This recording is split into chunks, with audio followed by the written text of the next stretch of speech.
Hello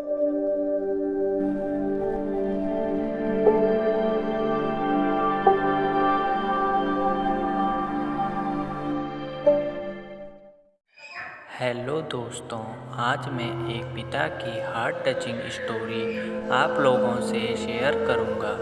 यह दिल को छू जाने वाली स्टोरी एक पिता के जज्बातों की कहानी है। इस कहानी से आप लोगों को बहुत कुछ सीखने को मिलेगा।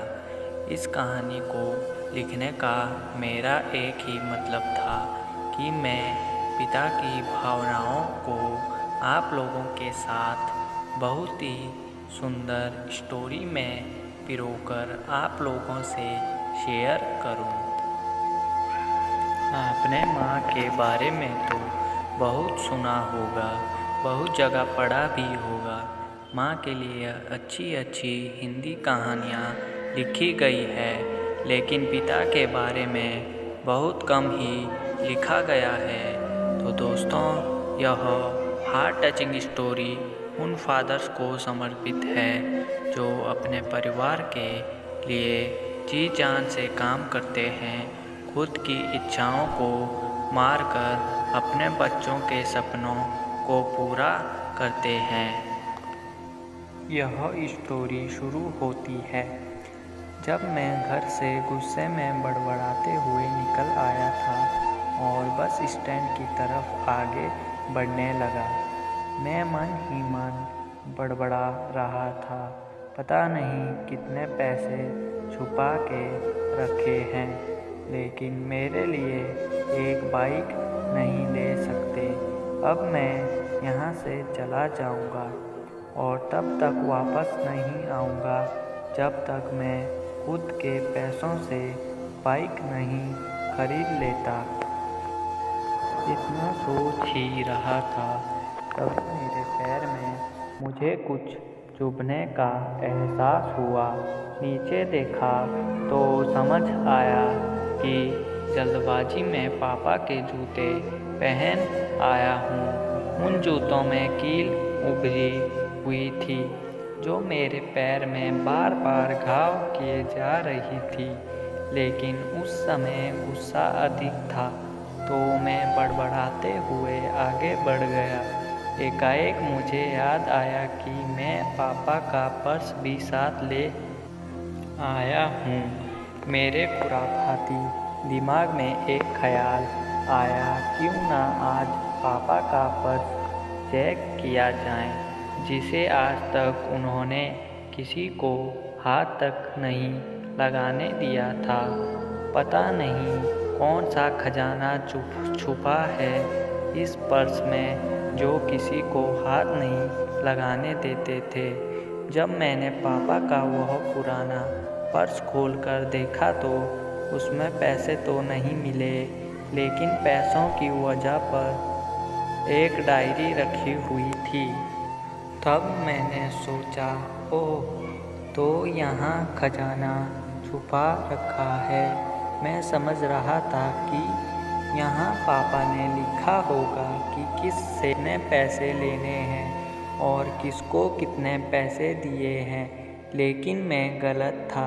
जब मैंने उस छोटी सी डायरी का पहला पेज खोलकर देखा तो वहाँ पर जो लिखा था वह थोड़ा सीरियस कर देने वाला था। डायरी में जो लिखा था उसे पढ़ने के बाद मेरे चेहरे पर जो एक्सप्रेशन थे वह गायब हो चुके थे, क्योंकि डायरी में वैसा कुछ नहीं था जैसा मैं सोच रहा था। वहाँ पर उन पैसों का हिसाब लिखा हुआ था जो अलग अलग कामों के लिए अलग अलग लोगों से उधार लिए गए थे।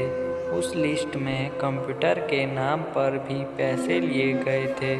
कुछ यूँ लिखा था, 50,000 बेटे के कंप्यूटर के लिए। यह वही कंप्यूटर था जिसे मैं आज तक यूज़ कर रहा हूँ, लेकिन मुझे यह पता नहीं था उस कंप्यूटर को खरीदने के लिए पैसे कहाँ से आए थे, लेकिन आज पता चल रहा था। मुझे आज भी याद है जब मैंने पहली बार कैमरे के लिए जिद की थी, जो मेरे पापा ने मुझे 2 हफ्ते बाद मेरे बर्थडे पर ला कर दिया था, जिसे देखकर मैं बहुत खुश हुआ था। और मुझे खुश देखकर मुझसे कहीं ज़्यादा अगर कोई खुश था तो वह थे पापा। अब मेरे चेहरे से गुस्सा एकदम गायब हो चुका था। जब मैंने आगे का पन्ना पलटा तो वहाँ पर कुछ विशेष मतलब इच्छाएं लिखी हुई थी। पहली जो विश थी उसमें जो लिखा हुआ था, अच्छे जूते पहनना। यह बात मेरी कुछ समझ नहीं आई। तभी मेरे पाँव अचानक सड़क पर भरे हुए पानी पर जा पड़ा और तभी मेरे पाँव में कुछ गीलीपन होने का एहसास हुआ। जब मैंने जूता उतार कर देखा तो उसका तला टूटा हुआ था। यह देखकर मुझे डायरी में लिखी बात याद आ गई।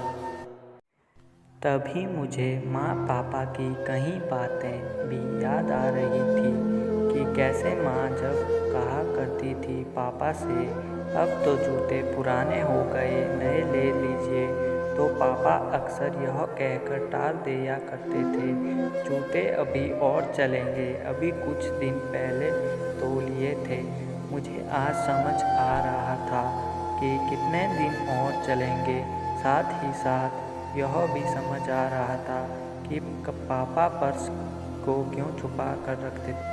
तभी उस डायरी को पढ़ते हुए बस स्टैंड पर पड़ी बेंच पर आकर बैठ गया। अब उस डायरी का आखिरी पन्ना बचा हुआ था। उस पन्ने को जब मैंने पलट कर देखा तो वहाँ कल की डेट लिखी हुई थी। तारीख के नीचे लिखा हुआ था 50,000 रुपये बाइक के लिए। बस इतना पढ़ा और दिमाग सन रह गया। अब मेरे मन में कोई शिकवा गिला नहीं बचा था। बस मेरी आँखों से आंसू चले जा रहे थे। मुझे आज तक नहीं पता तब मैं क्यों रोज़ रोया जा रहा। अब मैं जल्दी से घर की तरफ भागा, लेकिन जूतों की वह कील पाँव में अब तक घाव बनाने में कामयाब हो चुकी थी।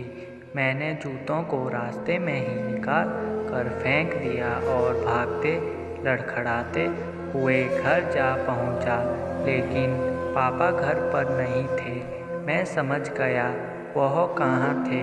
मैं सीधा पास वाली बाइक एजेंसी के तरफ भागा।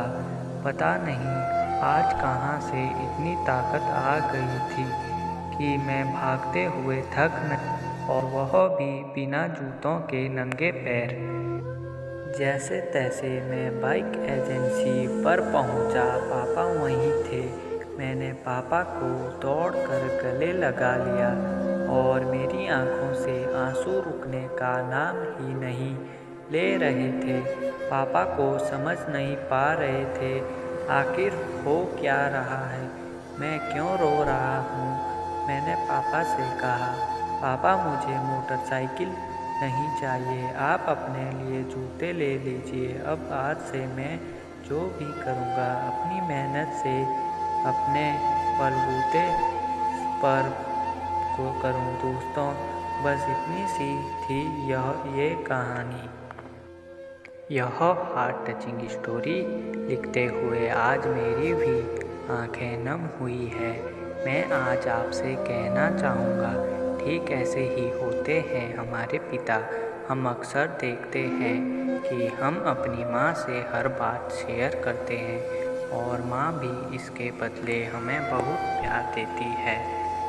लेकिन एक शख्स ऐसा भी होता है जो हमें छुपकर प्यार करता है, वो होता है हमारे पिता।